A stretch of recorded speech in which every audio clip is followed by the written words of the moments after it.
चलो जी, सब ठीक हो जाएगा। क्या ठीक हो जाएगा? आप सब लोग यहाँ शादी की खुशियां मना रहे हैं और वहां मेरी बेटी, पता नहीं मेरी बेटी किस हाल में होगी, वो जिंदा भी होगी या मर गई होगी।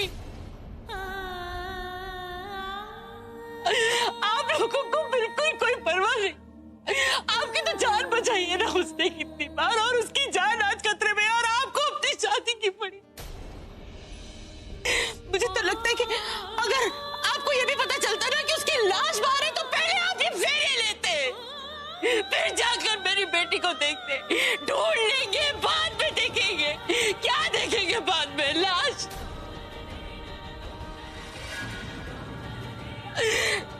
लोग कहते हैं कि शादी सबके आशीर्वाद से होती है, लेकिन मैं आपको आय देती हूँ, आपकी शादी में आप कभी खुश नहीं रहोगे, कभी खुश नहीं रहोगे। ये एक माँ की बद्दुआ है, हाय लगेगी आपको। आप कभी खुश नहीं रहोगे, कभी खुश नहीं रहोगे। पूरा एपिसोड देखिए ZEE5 पर। अभी अगर आज ही मंडप से तुम बाहर गए तो तुम समझ लेना कि तुम मेरी जिंदगी से बाहर जा रहे हो। अगर आज तुम मुझे छोड़ के चले गए तो दोबारा मुड़ के मुझे कभी मत देखना। अभी मैं लड़की हूं, तुम्हारा कोई कॉन्ट्रैक्ट नहीं कि जब चाहे साइन कर लिया, जब चाहे कैंसिल कर दिया। मैंने तुम्हारे लिए अपनी बहुत इंसल्ट करवाई है, हर जगह हर वक्त तुम्हारे लिए मैंने कॉम्प्रोमाइज किया है। तुम्हें प्रज्ञा की तकलीफें दिखाई देती और मेरा क्या? मैंने तुम्हारे लिए क्या कुछ नहीं किया वो नहीं दिखाई देता? अपना करियर, अपना फ्यूचर सब कुछ दांव पे लगा लिया सिर्फ तुम्हारे लिए, तुम्हारे नाम के लिए। मेरी फैमिली का नाम बदनाम कर रहे हो। अभी आज मेरी शादी है और ये दिन मेरे लिए बहुत ज्यादा इंपॉर्टेंट है, और इस दिन को मैं किसी और के साथ शेयर नहीं करूंगी।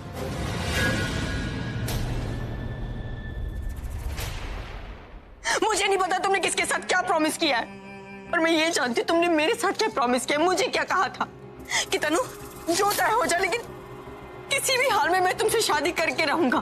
तो फिर आज क्या हुआ? अभी हाँ, आज क्या हुआ? आज हालात बदल गए तो फैसला बदल गया। उसी वक्त बोल देते मुझे कि जैसे जैसे प्रज्ञा की सिचुएशन चेंज होगी हमारी शादी की डेट चेंज होगी। नहीं होता ऐसा। मैं अपनी लाइफ टर्म्स एंड कंडीशंस में नहीं जी सकती। मैं और बर्दाश्त नहीं करूंगी। ये शादी आज ही होगी, अभी होगी, इसी वक्त ही होगी। और अगर तुम ये शादी नहीं करना चाहते, यहां से जाना चाहती हो, तो ये याद रखना कि तुम मुझे हमेशा हमेशा के लिए खो दोगे।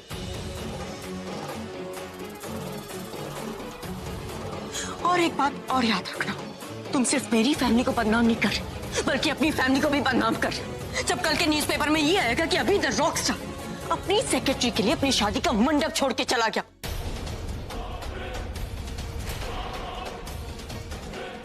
मैं तुम्हें लास्ट वार्निंग दे रही हूं। अभी अगर आज तुमने ये शादी नहीं की तो फिर तुम खुद ही देख लेना कल तुम्हारी क्या बदनामी होती। मुझे दुनिया की परवाह नहीं है तनु, मुझे परवाह है तो सिर्फ अपने फैमिली और फ्रेंड्स की।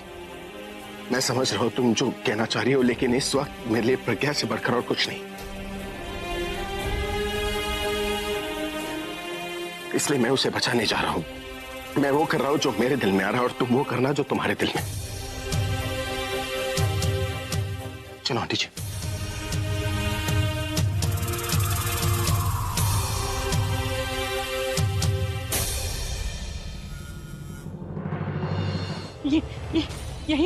यहीं पे मिला था वो लोग मुझे, वो कोई कारपेट में बांध के कुछ ले जा रहे थे।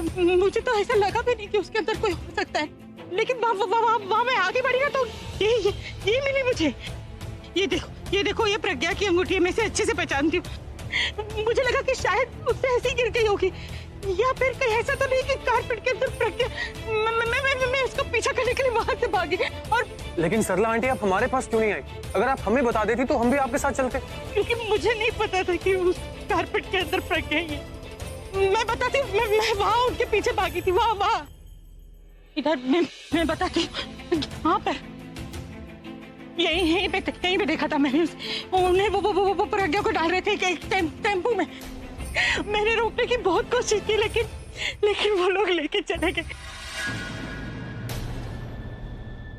वो प्रज्ञा को लेने टेम्पो में आए थे। अक्सर किडनैपिंग के लिए कार या वैन यूज होती है ताकि उसमें कुछ दिखाई ना दे, लेकिन टेम्पो तो मुझे लगता है कि वो उन्हें पहले से पता था कि वो उसे किडनैप करने वाले हैं और वो इसीलिए वो डेकोरेटर के आदमी बन के आए थे। लेकिन आंटी जी, आपको कैसे पता कि प्रज्ञा यहाँ पर है? मतलब दादी ने तो मुझसे कहा था कि प्रज्ञा अपने घर गई, और तूने भी मुझसे कहा था कि तूने समझा कि प्रज्ञा को घर पे भेजा है, तो वो यहाँ पर कैसे, यहाँ पर आई क्यों? दरअसल बात तू चुप कर।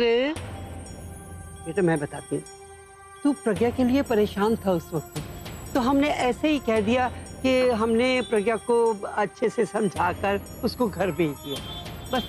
दादी ये आप ऐसे, अरे अब तू ये बात करनी जरूरी है या प्रज्ञा को ढूंढना जरूरी है? हमने उसे बचाना है पुत्र। सरला आंटी, आप ये बताइए कि वो कितने लोग थे, उन्होंने क्या पहना हुआ था और वो किस तरह की भाषा बोल रहे थे? वो लोग शायद तीन, नहीं, चार लोग थे। ओ लंबे चौड़े से थे और बहुत ताकतवर थे। मतलब मैं प्रज्ञा को बचाने के लिए आगे बढ़ी तो उन्होंने मुझे भी नहीं छोड़ा, मेरे सर पर रॉड मारती, खून ये क्या, मैं गिर भी गई थी और फिर मुझे कुछ याद नहीं है। मैं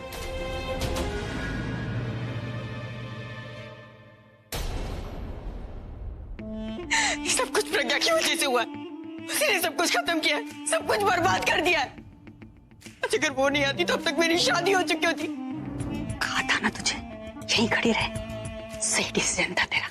छोड़ूंगी नहीं मैं उसे, छोड़ूंगी नहीं। तनु जस्ट काम डाउन, क्या कर रही हो तुम? शांत हो जाओ। क्या शांत हो जाओ आलिया? मेरी शादी टूट गई। जो सपना मैंने कब से देखा था वो शादी के दिन ही टूट गया। और ये सब कुछ हुआ है उस माँ बेटी की वजह से। मुझसे मेरा सब कुछ छीन लिया, पहले मेरा करियर, फिर अभी बर्बाद कर दूंगी, जान से मार दूंगी। और तुम्हारा भाई अभी वो, please Tanu stop it. What stop it? अरे सब कुछ तुम्हारे भाई की वजह से हुआ है। पता नहीं क्या हो जाता उसे प्रज्ञा का नाम सुनते। एक फेरा ले नहीं सकता था वो, फेरा लेके फिर चला जाता उसे बचाने, लेकिन नहीं। यू नो व्हाट, अभी को मुझसे शादी करनी ही नहीं थी, वो सिर्फ मुझे बदनाम करना चाहता था। No, sweetheart, just calm down. अरे तुम्हारी शादी हो जाती है अगर वो सरला आंटी नहीं आती यहाँ पर। नहीं होती आलिया, नहीं करता वो मुझसे शादी। वो आंटी को कह नहीं सकता था कि आंटी थोड़ा वेट कर लो, मेरा आखिरी फेरा मैं फेरा खत्म कर लेता हूँ, फिर मैं चलता हूँ प्रज्ञा के पास। लेकिन नहीं, मेरा जो दिल कहेगा मैं वही करूंगा। ये करना था उसे, सब कुछ खत्म कर दिया। मैं छोड़ूंगी नहीं, छोड़ूंगी नहीं। तनु just relax, sweetheart, calm down. Drama बना दिया आलिया, तमाशा बना है मेरी शादी का। जैसे कि मैंने कहा था, हमारे यहाँ का कोई भी फंक्शन बिना तमाशे के तो कंप्लीट ही नहीं होता। आज भी वही हुआ, क्या तमाशा हुआ है, लेकिन फंक्शन अधूरा रह गया। You know what?